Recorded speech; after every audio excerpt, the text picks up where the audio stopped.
Welcome back to the Chris Gates Fitness Podcast. Thank you so much for joining me today, as always, on the episode. I'm super excited to dive into another Q&A. It's been a little while since we've done a Q&A on the podcast, and we took a little bit of a break from Q&As, listener Q&As, in order to dive into some topics in a bit more depth. We talked a lot over the last month or so about everything you need to know about macronutrients, everything you need to know about recovering from your workouts. That was a part 2 series.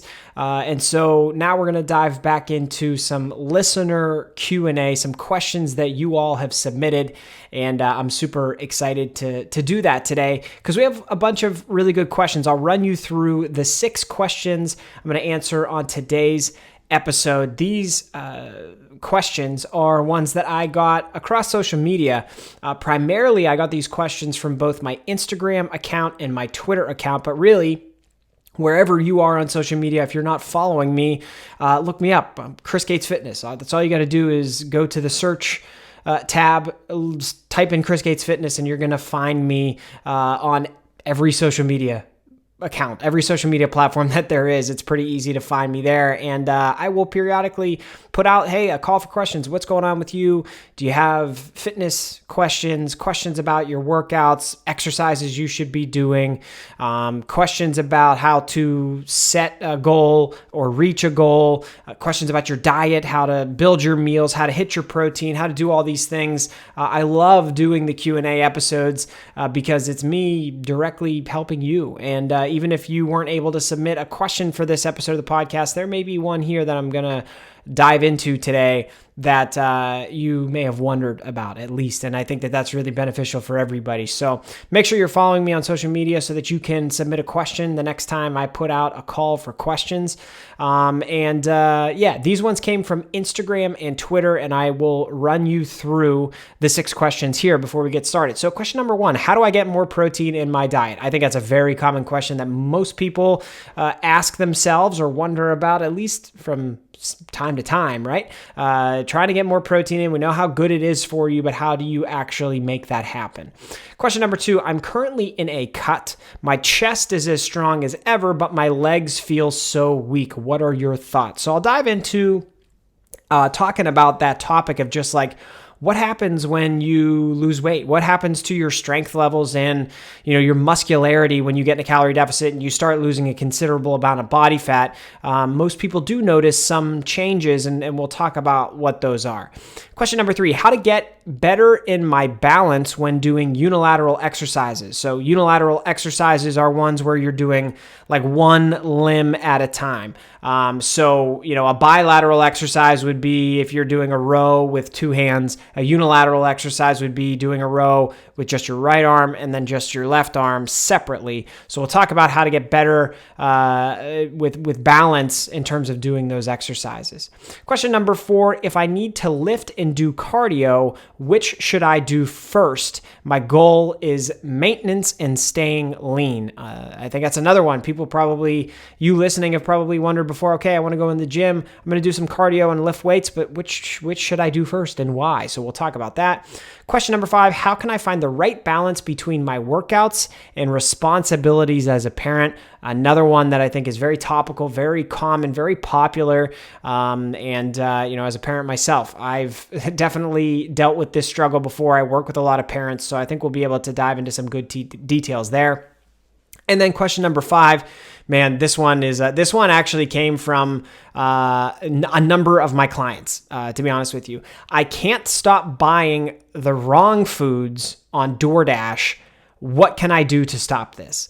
Really, really interesting one to wrap up the Q&A today. So I'm pumped to dive into all of that in detail here. I just want to take a moment of your time, in case you're new or if you haven't been listening in a while, just to remind you that my name is Chris. I am an online fitness coach, and I work with people all over the world to, chase their fitness goals, build muscle, burn fat, develop healthy lifestyle habits, whatever the case may be. I put together customized, personalized programs for all my clients, and then support them every step of the way in achieving the goals that they have. So, if that is something that sounds interesting to you or you want to learn more about it, there is a link in the show notes of this episode to my coaching page, which you can click on, head over to my website. I actually just shot, edited, and produced myself, and then published an overview video of my business, which is now on my coaching page, which I'm pretty proud of just from a production standpoint. But I think it's the first time I've really been able to put all of like the really big benefits of online coaching in one place. It's barely over 2 minutes, but there's a lot of good information there. So if you haven't checked that out, head over there, check it out. Just gives you some information on how coaching works and what we might be able to do to put a program together for you. But okay, other than that, let's dive into the Q&A for today. And like I said, question number 1 is, how do I get more protein in my diet? Protein is obviously super important for just about any type of health or fitness goal. If you want to learn a lot about protein, I talked a lot about protein in my episode on everything you need to know about macronutrients. So there's probably 15 to 20 minutes on everything you need to know about protein in that episode. That's, I think, 3 or 4 episodes old now, but you can scroll back in the podcast feed and check that out. But, to summarize, just in case you're unfamiliar with protein, obviously, first and foremost, it is going to help your body from a recovery standpoint. So, with any of my clients, when we're working on their program and talking about getting in enough protein, we're typically talking about, okay, I'm pushing them in the direction of eating more protein than they ever have before. Because quite frankly, most people just don't eat that much protein. And I honestly see people on like both ends of the spectrum here. So there's a lot of people who eat very, very little. And that's probably the majority of people. Just because, like, I don't know, how often do you sit down and cook up a protein source to eat in your meal? Do you do that for breakfast and lunch and dinner and then find high protein snacks in between? Probably not. Most people don't. So most people, I think, are on the low end. There are also maybe a smaller percentage of people that are on the complete other end of the spectrum who eat just so much protein because they love meat, they love grilling, smoking, baking, whatever the case may be, and it's just a normal part of their life and their routine. And that's cool too. But normally, like I said, we're on the lower end, and I'm trying to push people to eat more. And so I get this question all the time about, okay, well, how do I get more protein in my diet? And, this first answer may kind of seem like, well, okay, duh. But honestly, what solves the problem for most people is increasing the size of the protein sources that are in your meals. And like, how do I get more protein in my diet? Well, I just told you it's to eat more protein. That's not magic. And like I said, it probably sounds super basic, but honestly, that solves it for a lot of people. Because I think when you try to eat protein, you'll be saying, okay, I'm going to get, a couple ounces of chicken in my meal, and protein tends to be filling. So it may be hard to eat more than 2 or 3 ounces of chicken in one meal. But honestly, if you're having like a chicken salad, or if you're having a chicken sandwich, or like burrito bowl with like ground beef in it or so, whatever the case may be, if you just put more of that protein source in that meal, that's going to probably make it the easiest for you to get more protein in your diet, because you're not going to have to add in 2 to 3 more meals throughout the day so that you're eating constantly. And then you're having to do more meal prep to have those meals ready to go. You're also not going to have to like buy all these random weird high protein snacks that you've never heard of before. You don't even know if you're going to like them, but you're going to try them because you're trying to get in more protein. Like it makes it very simple to just, okay, with breakfast, what do you eat for breakfast to get protein in? Well, I do eggs for breakfast. Okay, how many eggs do you make? Well, I have 2 eggs and I have 2 pieces of toast and a piece of fruit. Okay, that's awesome. That's an unbelievable breakfast. But what if you did 4 eggs? Like, why are you only doing 2 eggs with your breakfast when you could do 4? That'll double your protein for breakfast. Okay, lunch. What do you have for lunch? Well, I have a turkey sandwich with cheese, and I have another piece of fruit and a vegetable. Okay, again, that is an awesome lunch for you to have. But what if when you take and put turkey on the sandwich to start your day, let's say you're prepping it to take to work with you, what if you put twice the amount of turkey on that sandwich? Then you get double the protein. It's super, super simple, right? If you're going to have like grilled chicken breasts for dinner, well, have a breast and a half, have two breasts, try to add more of that to your plate, make your protein source bigger. I know this sounds super, super basic. It doesn't sound like any type of expert advice, but honestly, this works all the time for the people that I work with. Another thing that kind of fits into this same discussion in terms of like increasing those protein sources is look at your diet, assuming you're tracking, and you should be tracking. If you're talking about, I want to get more protein in my diet, but you're not tracking your protein, well, then how do you know whether or not you're getting the right amount in the first place? But like, assuming you're tracking, go into what you're tracking for your meals and see on a day-to-day basis where the largest amounts of protein are coming from. And this is normally what I do when I look at a client's nutrition if we're having trouble getting in high protein on a daily basis. And so I'll go in there and look at like, okay, well, you got 30 grams of protein from this one meal. It was a prepackaged meal. Or you got 40 grams of protein from this other meal where you could have added more food into it. That's normally what I'll do. And then we'll isolate the high protein things and see like, okay, what type of food was that? And I'm explaining all this to say like a lot of the time what I will find is, I mentioned a prepackaged meal. I'll find a lot of times if you're struggling to eat enough protein in your diet, you'll be getting high amounts of protein from something that's prepackaged. And because it's prepackaged, you're not able to add to the amount of protein because it's like a frozen lunch or a frozen dinner, or you bought it out at a restaurant and like you just get that serving and that's it. And that's not bad necessarily, but you could potentially change the nature of those meals that you're eating, probably do a little bit more work on the meal prep side of things to set you up to be able to scale these meals in whatever way is going to set you up for success the most. And normally when it comes to getting a high protein diet, eating enough protein consistently, the easiest way to do that involves a little bit of work on your end, and that is meal planning and meal prepping.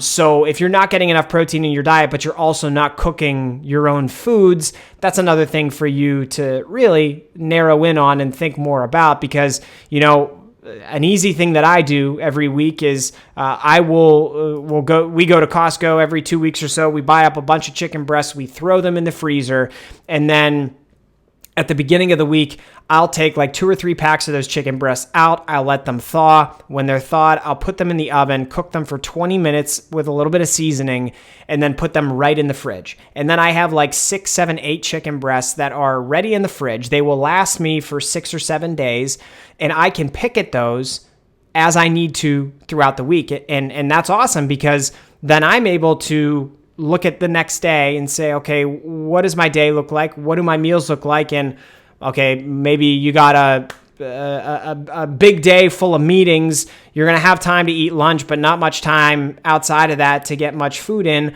Well, then we need to maximize that lunch. That's easy, right? We know we need to maximize your lunch, and then you can take from the protein that you've already meal prepped and prepared. It's in your fridge ready to go. And you can serve out more of that for yourself for that lunch.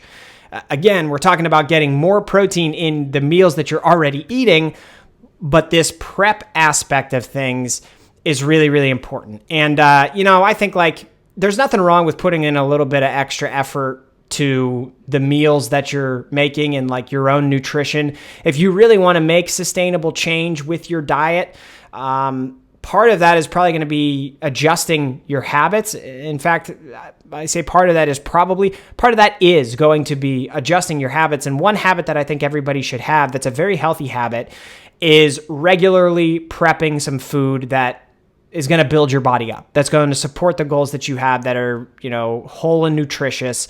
And this is a great example of why doing that can make your journey easier over time, because you're kind of eliminating a lot of the guesswork. You're basically answering this question for yourself. How do I get more protein in my diet? Well, if you're prepping protein, you don't have to ask that question anymore because you have it. It's ready. And then you just need to set up the meals for yourself.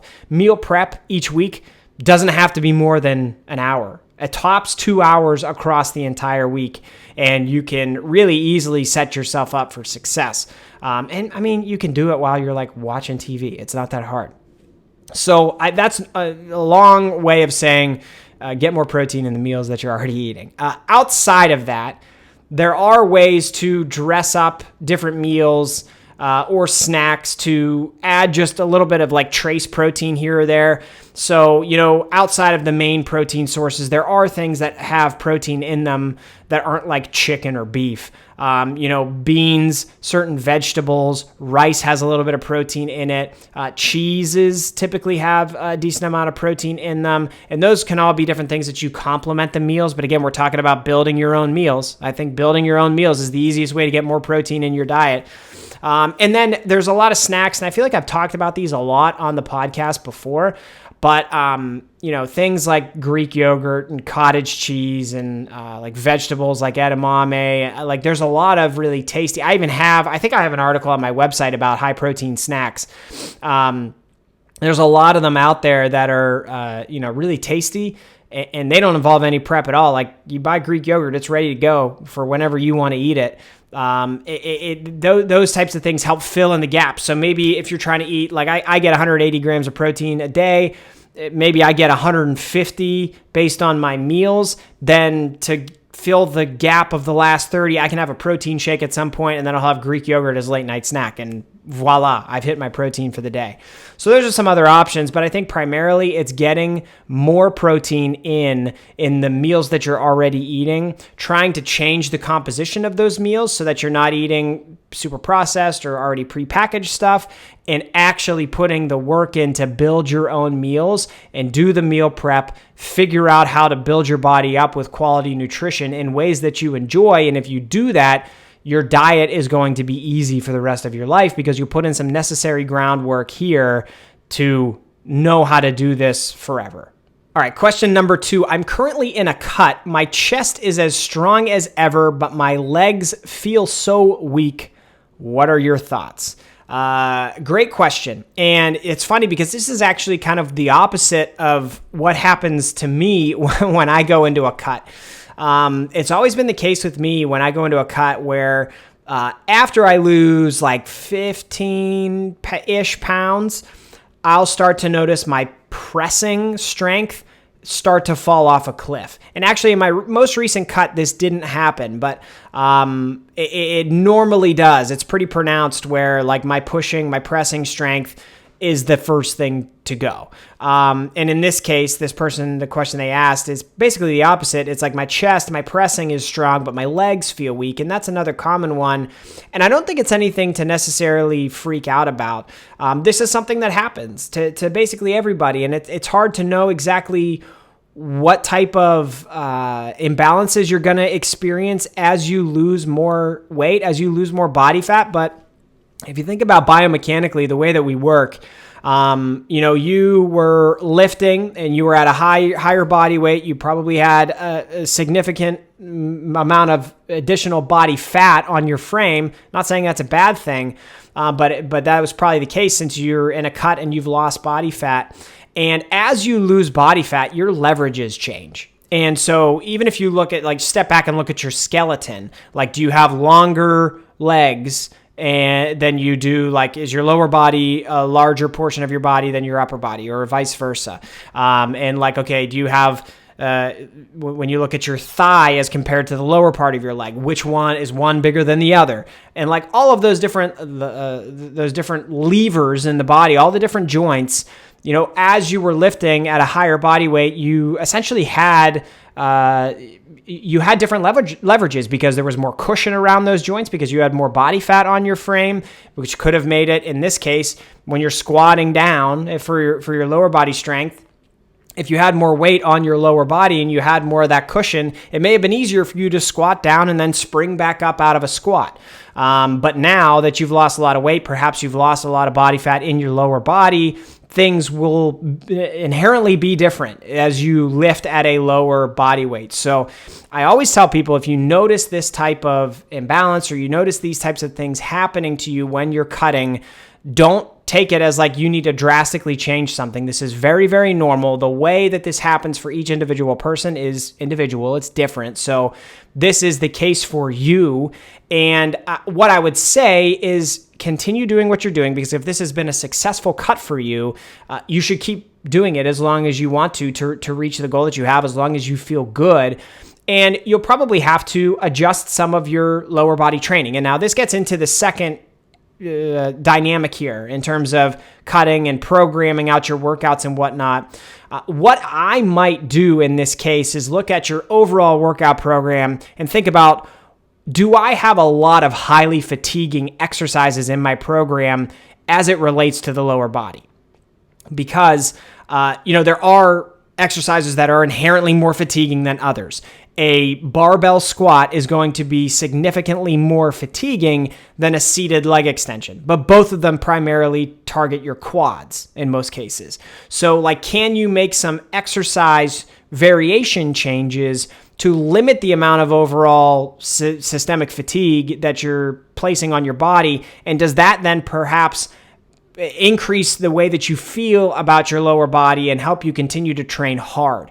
That's especially with lower body. In the case of this question, oftentimes a lot of the lower body lifts, or at least the bread and butter ones that get you the biggest return on investment, are relatively fatiguing. You're talking about squats, deadlifts, that type, like leg presses. Those types of exercises can be highly fatiguing because they involve multiple joints. They involve a lot of the musculature in your body. If you're talking about a squat, you're training your lower body primarily, but you're balancing that bar at the top of your body. So there's so much of your musculature that's involved in stabilizing the weight to begin with, to then allow you to squat. If you're deadlifting, that's head to toe, challenging basically every muscle in your body, at least, specifically in the posterior chain. So that would be the other thing I would look at. And obviously I don't know the nature of your training program, but look at, okay, if your chest, if your pressing strength feels so much higher than your lower body strength, how fatiguing are the exercises for both of those? For your chest, are you doing dumbbell presses and cable crossovers, whereas with legs you're doing barbell squats and barbell deadlifts? If that's the case, then we're probably looking at the answer right there. It's you're just doing very highly fatiguing work for your lower body, whereas with your upper body it's not as fatiguing. And normally the deeper you get into a cut, the more careful you need to be about those types of decisions in terms of the fatigue cost of an exercise that you're doing and how it's going to set you up for success so that you can continue cutting and continue losing body fat and continue training. Because you want to train, you want to maximize the amount of muscle mass you can keep while losing as much body fat as possible. So at some point you need to factor fatigue into the discussion. So those are the two things really that come to mind for me. Number one, this is natural. It's going to happen to everybody in different ways based on your biomechanics. And number two, think about the fatigue that you're placing on the different muscle groups that you're training. And are there some tweaks there that you can make that may set you up for another month of cutting where you feel like you're getting more overall strength development throughout the entire process? Question number 3, how to get better in my balance when doing unilateral exercises. So let's redefine unilateral. I know I mentioned that at the beginning of the episode, but it's been a little while. So unilateral exercises are exercises where you're training basically one side of your body at a time. So the left side and then the right side, or the right side and then the left side. So if there's if you're doing a one-arm seated cable row, which is a unilateral exercise because you're going to row with one arm by itself and then row with the other arm by itself. If you're doing 3 sets of 8 to 10 on a one-arm cable row, you would do 8 to 10 reps with the one side before then doing 8 to 10 reps with the other side, the other arm. And this could be the same with lower body training where let's say you're doing lunges. You're doing step back lunges, 3 sets of 8 to 10. Well, you would do 8 to 10 reps, potentially, depending on how you choose to do it. You could do 8 to 10 reps on the left side, take a short break, then do 8 to 10 reps on the right side, and that would round out one set of those 3 sets of 8 to 10. So it's doing one side, at a time and giving it that direct attention. So how to get better in my balance when doing those? It's an interesting question because I'm going to guess from this that we're talking about lower body training, like unilateral lower body training, because that typically tends to be where we're talking about balance the most, right? If you're trying to do like a single leg Romanian deadlift or a step back lunge or a forward lunge, a split squat, something like that, tends to be where you run into the most balance issues. And the first thing I would say is don't be afraid to get used to the exercise and the movement pattern by giving yourself some assistance. I do that all the time when I program things for my clients. I'll say like, okay, we're going to do a reverse lunge, but what I want you to do is hold one dumbbell in one hand and then hold onto a chair or the wall for balance with your other hand. That's perfectly fine to do. You could still add weight to the exercise, but you're doing it safely. And then as you get more used to that movement pattern, then you can experiment with doing it without any type of assistance. So don't be afraid to do that. There's nothing wrong with providing yourself with assistance. And in a lot of cases, I think it's necessary. When I started, so Bulgarian split squats are a great example because the Bulgarian split squats, you may have also heard this referred to as a rear foot elevated split squat. It's the one where you put one foot back behind you where it's set up on typically like a bench. And then your other foot goes out in front of you and you're squatting down and up with that back foot elevated on the bench behind you. When I started doing those, I remember very vividly that I really struggled with balance. And what helped me was I actually started doing it next to a squat rack. And what I would do is hold on to the one, bar of the squat rack, one of the pillars going up. I would hold on to one of the bars on the squat rack with one hand, hold a dumbbell in my other hand and do it. And I got really good at it. I built up more strength for that movement and in my quads so that I was then able to move to doing it without assistance. So there's nothing wrong with doing that at all. And even with upper body exercises, like if you struggle with balance to do unilateral upper body exercises, you can provide assistance too. So that example I gave of a seated row, one arm seated cable row that I was talking about, you could instead do that with a chest support. So instead of sitting at the machine with no support at all other than your feet out in front of you, you could do a chest supported one arm seated row where you take like an adjustable bench, you put it up in front of the cable machine and you're sitting with your chest in the bench and then you can row with one arm at a time. But, the last thing I'll say that is probably going to be just as, if not more impactful than anything I've mentioned to answer this question so far is bracing. So do not forget that in almost every exercise, almost every instance of every exercise, you should be actively bracing your core while you're doing the exercise. So for those lower body examples of like a Bulgarian split squat or a reverse lunge, while you're doing that, you should have a tight core. You should be thinking about bracing your core because that is something that can greatly improve your balance in an instant just by doing that. If you think about like what bracing your core does, a lot of people give the example of like the soda can. A soda can, when you have not yet popped the top open, it's impossible for you to grab that soda can and crush it with your hand, right? And that is essentially what we're talking about when you have a braced core. If you take a breath in, flex your abs, brace your core, what you're essentially doing is making your torso just like that soda can, where you've got a lot of intra-abdominal pressure, you're squeezing your abs, and everything about your torso is then going to be kind of locked into place and braced and protected. But if you're not doing that, it's like the soda can that gets popped open. So if you pop open a soda can and then go to crush it, it's unbelievably easy. You crush it, all the liquid comes out, and the can is ruined. If you're doing Bulgarian split squats and you're not actively bracing your core, you're going to be training your legs while at the same time your upper body's just probably going to be moving all over the place because you're not doing anything with your upper body to actually stabilize it. So, regardless of whether you're doing upper body training or lower body training, your core should be braced because stabilizing your upper body for any exercise is unbelievably important. That helps stabilize your spine. It helps keep everything kind of in line in the way that it should be. And it will actually allow you to better target the muscle that you're trying to target. So that I kind of left it for last, but I think it's probably most important. And that's a great place to start. And then also, again, don't be afraid to provide yourself with some assistance if you need it. But those are the main things that come to mind.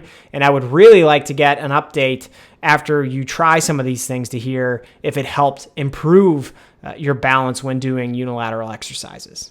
Question number 4, if I need to lift and do cardio, which should I do first? My goal is maintenance and staying lean. Really good question. I think this is, like I said before, something that everybody probably thinks about at some point in time. And my general recommendation in most cases is to lift weights before you do cardio. And that is because just from like a body composition standpoint, if you're giving all of your energy or all of your best energy and going into lifting when you're freshest, if you're doing that, you're going to allow yourself to get the best possible performance with your strength training.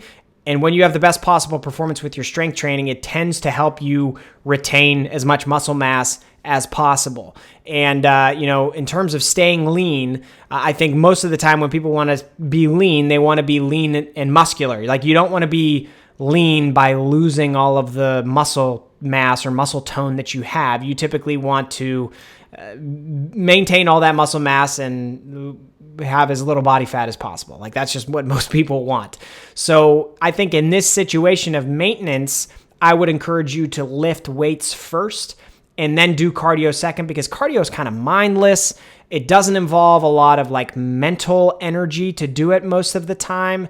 It doesn't involve a lot of crazy skill or technique if you're getting on the treadmill to walk, or if you're hopping on a spin bike, or even if you're going outside for a run. Like it's not a highly technical thing to do. While on the flip side, lifting, it can be, and it typically is if you're doing compound exercises where you really need to be able to focus on doing the exercise the right way, focus on getting your muscles to activate in the way that you want to potentially lift pretty heavy weight. You need to be fresh mentally to do that. So I think in most cases, like I said, I would encourage you to do lifting before you do cardio. The only way or the only reason that would probably tend to direct me in the other direction and tell you to do cardio first is if, as part of your goal to maintain and stay lean, your primary goal is some type of endurance sport.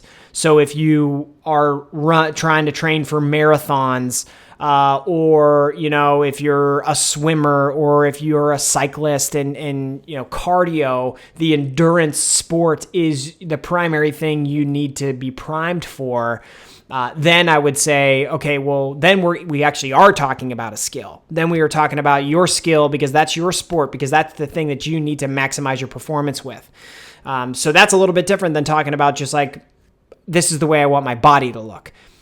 So body composition as it relates to goals as compared to a sport-specific goal. Obviously, we're talking about different things there, but I get the impression this is not about a sport-specific situation. This is just like, hey, this is the way I want to look. What would you recommend I do? And in this situation, I would say lift first, do cardio second, and that should help you, as long as your diet is then in line with the goals that you have, it should help you maintain and stay lean. Okay, question number 5, how can I find the right balance between my workouts and my responsibilities as a parent? Really good question. One that I'm finding more and more is relevant with the people that I work with a lot of my clients. We're actually just coming off the time of year here where like the spring push, the end of a lot of like spring activities as it relates to school have come to an end. But man, in the month of May and even into the beginning of June for a little while, I had a lot of clients running all over the place constantly because they had kids. They had like 2 to 3 kids and 2 to 3 different activities, and they got to take them all these places and also at the same time work a job and then try to find time to hit their workouts. So it's a lot. We're coming off maybe the busiest time of year for parents that there is. It's a challenge, and there's no one right answer for everybody. Obviously, everybody's situation is going to be different depending on what phase of life you're in as a parent. But in general, the one piece of advice I want to give here as an answer is to just understand that in order for you to hit your workouts, your workout program needs to be logical, if that makes sense. It doesn't make any sense to me at all if you have basically the responsibilities that I just described, where you're running all over the place trying to get your kids to the places they need to be. You spend 8 hours a day at work, and then you're trying to find time for workouts like 5 days a week. That's ridiculous. That makes no sense to me. You have to understand that throughout the year goes in waves, especially as a parent. There's going to be times a year where things get more challenging, and then times a year where things back off and you have more freedom. And really what you need to do is understand that your workout plan probably needs to and should change with those different phases of the year. And actually, I use the word phase with my clients to describe their 4-week blocks of training, because that's what they are. It's like, this is the phase of training based on the phase of life that you're in right now. This is going to make the most sense. And if you've got a ton of stuff going on right now, it's silly of you to think that you're going to be able to work out 5 days a week, 6 days a week. You're setting yourself up for failure. Man, what's the quote? I know I'm going to botch it here, but there's a quote that I've heard from time to time where it's basically like doing the right things most of the time is exponentially better than trying to be perfect and having that last for 2 weeks. I mean, it's just the fact of the matter. You can work out 5 to 6 times a week with all that other stuff for like 2 weeks, but it's going to fall apart because you're running yourself into the ground. You're not setting yourself up for any type of consistency or sustainable success. So when you have phases throughout the year like that as a parent, where so many things are going on, you have to understand when to scale things back. When we had our second daughter at the beginning of 2022, I actually hired a coach to do my programming, to do my workout programs, because I knew that I would have trouble answering this question for myself. What's the right balance? Now we have 2 kids at home. This is all brand new. There's going to be more responsibilities, more stuff going on. What do I do? And so my coach back then made a really smart choice. We did 3 days a week. And I did that for, I think, 2 months. And then as things eased up a little bit, went to 4 days a week. And then did that for another, I think, 4 to 5 months. And then I felt like, okay, you know what? I'm comfortable with doing my own programming again. I took it on myself, and I've been doing somewhere between 4 to 5 days a week since then. We have another child coming here in a few months, and I'm preparing to do my own programming this time around, but I'm already like looking back on that experience, seeing how beneficial that was, because there were so many things happening at once. And I'm planning to do the same thing. I'm going to scale things back. You can still make a lot of progress by only training 3 days a week. And if you can actually make that happen and do it consistently, you'll make exponentially more progress long-term than you would if you tried to shove 5 to 6 days of workouts into your week on top of everything else that's going on, and then burn out after 2 weeks, because then you'll quit and then you'll stop training, you'll stop doing your workouts, and then you won't make any progress at all, or you'll see your progress go backwards. That makes no sense, right? So it's really about taking a step back and taking a realistic view at what you've got going on. And so like for those clients that I work with that had that very, very busy period of time, I kept telling them like, maintenance in this situation is progress. If you're able to maintain the progress you've made, that is an unbelievable win, because in the past, when you've run into this situation before, you haven't really been able to maintain your progress, or perhaps you've even seen your progress go in the other direction. So if we can scale back from 4 to 5 days a week and go to 2 to 3, but you can hit all those workouts while you're doing all this other stuff, that's a huge win. And then we will be able to scale it back up when things calm back down. So it's really being able to make those calls. And honestly, I think like that's one of the biggest values that I've given to those folks that I work with, is being able to be that like neutral third party and say, this is going to be best for you. So let's scale things back. I will take like all of that guesswork off of your plate and let me handle things. I'll tell you how much you need to work out each week. It's not going to be 5 to 6 days. We're going to do like 3, and it's all going to work out. You're going to continue making progress, and then we'll scale things back up when it makes more sense. So, that's something where if you really need help to balance find the balance between working out and being a parent, hiring a coach can be, it can be a really big benefit. Again, there's a link to my coaching page if you want to check that out, but that's something that can be really, really helpful. But in the end, you got to understand that scaling things back is not going to ruin your progress. It's actually probably going to maximize it.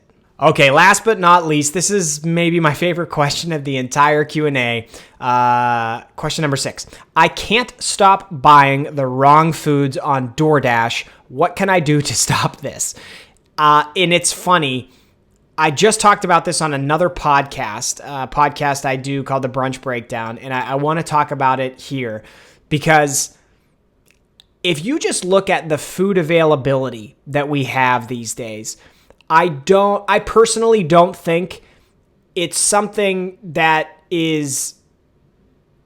should be part of the human experience. Let's put it that way. I don't think it's good that it's so easy for people to get quite literally any food you could ever imagine delivered to your doorstep with 3 taps of your thumb. I don't think that that's natural or normal or necessary. And, if you look at a lot of the obesity research and like, okay, why do we have the problems that we have with being so overweight in the United States and really in the world? Why is the world so overweight? Part of it, and I'm saying this is all of it, but part of it is food environment. And the food environment basically everywhere is you cannot go anywhere without having food shoved in your face. It's unbelievable. Why can I go to Home Depot and pick up 6 pieces of plywood, 4 2x4s, and an economy bag of Sour Patch Kids? Like, why is that? Why is that the case? You cannot walk in any store, regardless of like the main reason the store is there. You cannot go in any store without also seeing food. It's crazy. I think my mom used to have a store. It was like a sewing based store. And I think she had little chocolates at the checkout, at the cash register. Like that, like it's everywhere. And I'm not saying, hey, Mom, not blaming you for that. Okay. Everybody does it. But like, this is the food environment that we live in. You can literally access food anywhere. And that was anywhere to begin with. 5 to 10 years ago, that was the case. You could get food in any store. And now it has taken another step forward where you can just press a couple buttons on your phone and somebody you don't know, a complete stranger, will bring food to your doorstep. And I'll be honest, I've done it. We did it a bit during the height of the COVID pandemic. But I don't have these apps on my phone because I don't think that I wouldn't trust myself with these apps. So maybe one of the best things you can do to stop buying the wrong foods on DoorDash is to not download the app. Or if you have downloaded the app, get the app off your phone and don't download it again. It's just, if you go back 5 to 10 years ago when these apps didn't exist, we had food still everywhere in every store. If you go back even further, and like actually not that long ago, but if you go back 40 or 50 years ago, think about how much more work you had to put in to just like eat dinner as compared to now. You can go on DoorDash now. You could get takeout delivered to your house. You could, there's so many things in the grocery store now that you can buy that only take 3 minutes in the microwave to heat up and eat. It's so easy to eat more and more and more food than it ever has been. I just don't think that is, again, natural. I don't think it's something that should probably be part of the human experience. And I do think it's a major reason why we have so many problems in the world with obesity, and it's a shame. And so I'm not blaming the obesity epidemic on DoorDash, but it's just like one of the factors that lead to it being so easy to eat more and more and more food. But at the end of the day, like there's no magic trick to this, okay? Anybody that wants to do anything from a body weight perspective, if you want to lose weight, if you want to build muscle, if you want to just naturally get healthier, you have to put in some work. And as part of that work is accepting personal responsibility for the food that you're eating. And if you're going on DoorDash and you're constantly ordering the cheeseburger with fries that runs 1,500 calories per meal, when there are also a million options on that app where you could choose something more whole and nutritious, you have to make different choices. I mean, that's really what it comes down to. And the cool thing is, most of the menus from most of the restaurants on DoorDash or any other food delivery app, they're going to provide you with that opportunity, okay? You can, instead of the side of fries, get a side salad or get a fruit cup or something like that. Instead of the burger with red meat is typically fattier. It's going to run you more calories. Instead of that, you could get the grilled chicken sandwich, which, hey, it also tastes really good. It actually also tastes really good, but because it's lean chicken breast, it's going to be naturally, inherently lower in calories. Like there are little things you can do to reduce the calories of the meals that you're eating. But again, at the end of the day, you got to accept that personal responsibility and actually put forth the behaviors that you're saying that you want. You model the behavior that you say you want to have. You have to do that. And it could be just deleting the app and then not re-downloading the app after you delete it. Delete it and don't re-download it. That's all I got for that one. But it gave me an opportunity to talk about I can't help but laugh at it. It's ridiculous. Why can I buy those foods at Home Depot? Where was the demand for that in the first place? Were people going into Home Depot and saying this is great that I can get all this stuff for my house, but it would also be really nice if I could do some grocery shopping while I was here. Like who? It just drives me crazy with some of this stuff. Yeah. And the Home Depot I go to is right next to a grocery store anyway, so just buy the right foods. Anyway, I hope this Q&A was helpful. I did have fun putting it together for you. And like I said at the beginning, if you're not following me on social media, make sure you do. Chris Gates Fitness, look me up. You find me everywhere. These episodes for the podcast go on every podcast platform that there is. And they also go on YouTube as video episodes. So on my website, click on podcast and you'll find all the links to all the places that you can find this podcast to subscribe. And if you liked this episode, you found it helpful, you found it entertaining, you agreed with anything that I said, and you have a minute, can you please leave a 5-star rating and review if you can? That would be awesome. It would be helpful. I'm told that helps get the podcast in front of people. I don't really know how it works, but if you could do it, I would appreciate it. And thank you so much for listening. I'm looking forward to diving into another episode soon. But until then, talk to you soon.